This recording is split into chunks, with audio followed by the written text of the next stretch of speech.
جای برای شنیدن و شنیده شدن. رادیو مهر، ارمغان امید و آینده.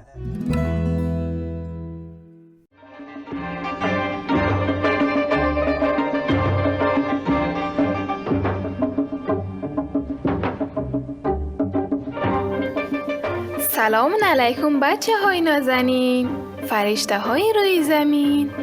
از خداوند مهربان امیدوارم همیشه سالم و شاد باشید. من شهنازه، اینجا رادیو مهر، صدای کودک.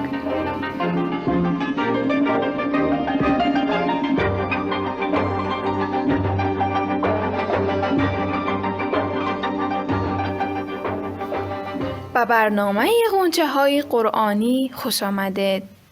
بچه های عزیز، می دانستید که هر کس در نماز سوره کوثر را بخواند در بهشت می تواند از حوض کوثر بنوشد و همنشین پیامبر اسلام محمد صلی الله علیه و آله و سلم شود.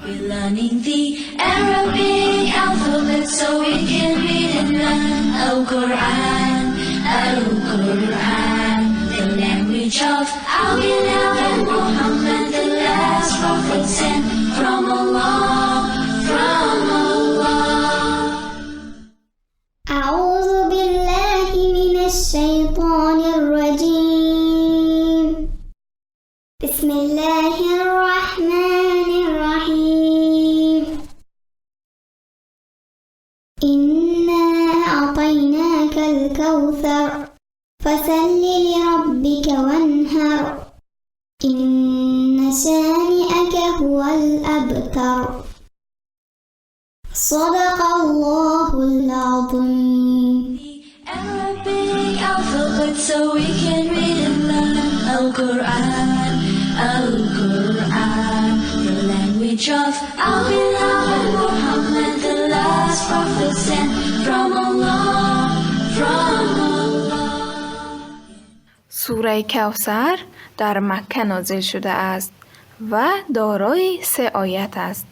سوره کوثر 108مین سوره قرآن بوده و در جزء 30 جا دارد. این سوره کوچکترین سوره قرآن است.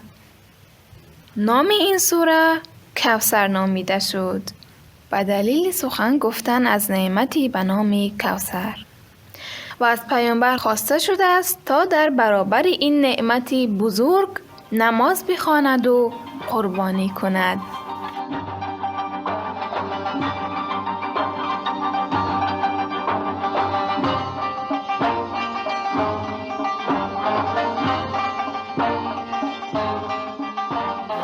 بچه های عزیز، تلاش کنید این سوره زیبا را یاد گیرید تا بتوانید در نمازهایتان بخوانید. بچه های زیبا و خوش اخلاق، تا برنامه دیگر، خدا نگهدار.